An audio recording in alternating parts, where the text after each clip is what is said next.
Hey first grade friends, it is Miss Hodge and I am here in my classroom and I thought I would take a minute and record a few videos to share with you today. Today I'm going to be reading Ninja Red Riding Hood. It's a little spin on the original Little Red Riding Hood. It is a great and charismatic little character that's in there, and she is just full of a lot of joy and determination. Once upon a ninja-filled time, a wolf couldn't catch any prey. He kept getting licked by the dinner he picked. Licked means he kept getting, not like licking something, but he kept getting beat up. See him there with a bandage around his head, and it's kind of showing him here getting taken advantage of by the bunny. The bunny's tougher than what he expected. He was growing more upset by the day. Man, even a praying mantis took him out. Look at that. His belly was aching for bacon. "I'm wasting away," he complained. To huff and a puff was no longer enough. So he snuck into school to be trained. So there he is, sneaking in to get trained. He's got to toughen up, he feels like, if he's going to catch some dinner. He practiced his katas for hours, and he mastered his whirlwind and the wheel, and he jackknifed and flipped, and at last he equipped to once again catch a good meal. Right here he's looking pretty confident, like, I've mastered it all. I'm going to catch a good meal. Drooling with anticipation, he set off in search of some meat. While deep in the wood, he met Riding Hood. "I'm bringing my grandma a treat." The wolf licked his chops when he saw her, and he thought up a plan. "There are blossoms that way. You can pick a bouquet to give to your old gran." Let's see what happens. Then the wolf took a shortcut to Grandma's, where he thought that he would find her in bed. But Granny, she was gone. So he put on her robe, and he eagerly waited for Red. So look, there he is. He's put on her robe, and he's hiding behind her fan. He's even put a flower behind his ear, trying to look like Grandma. Soon after, he heard someone knocking. He called out, "My dear, come in." "Oh, don't you look good in your lovely red hood?" "But a shame that you've gotten so thin." So his voice is cracking. He's trying to sound like Grandma. Look at her face.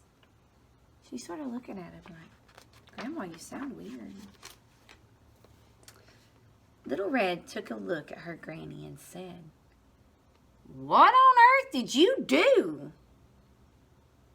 I could swear that your eyes have completely changed in size. Hey, Gran, are you sure that it's you?" Of course, it's me, my sweet darling.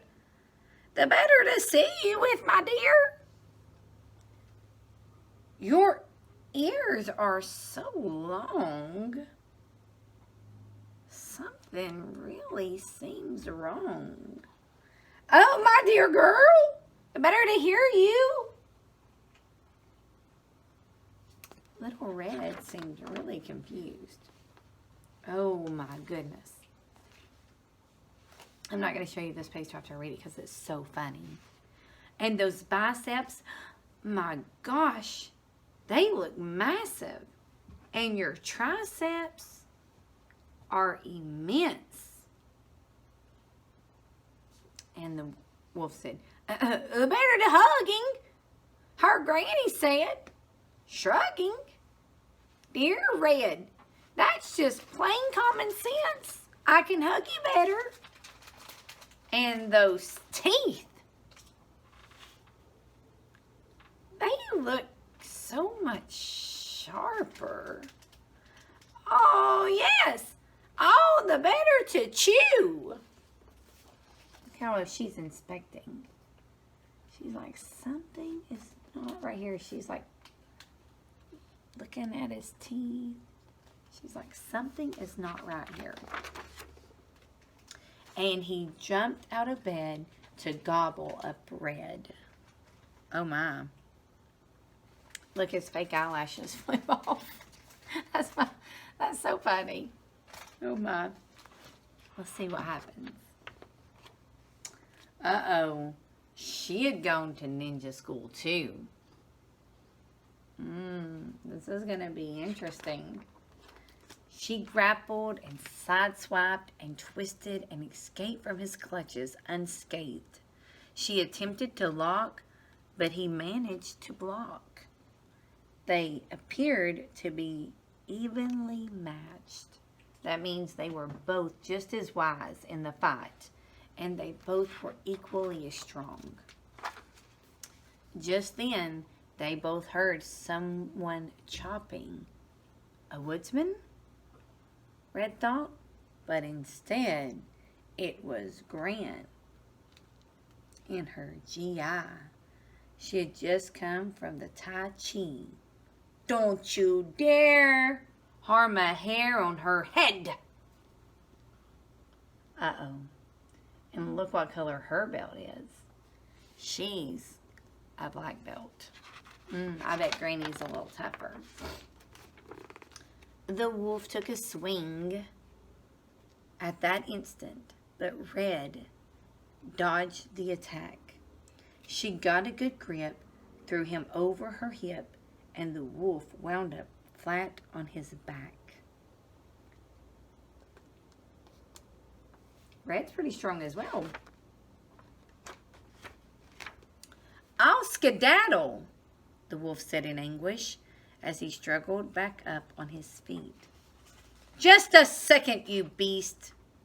You will not be released till you promise to give up red meat. Though his tummy still rumbled with hunger, the wolf faced his rival and vowed, Ninja Red, you have won. My red meat days are done. Oh, Red Chan, said Gran, I'm so proud. So Granny has told him, you know, that's enough of this attacking people to try to get a hold of some red meat. Then Red and the wolf bowed politely, and Gran gave him half of her peach pie. The wolf was a mess. He had had way too much stress. I guess I'll give yoga a try. All he wanted was something to eat, and the pie made him happy. So instead of going back to take Tai Chi, he was just going to take yoga class. I like that. He enrolled at the Downward Dog Center, where his tension began to decrease. He studied with yogis, said no to meat hoagies, and felt at last truly at peace. There he is.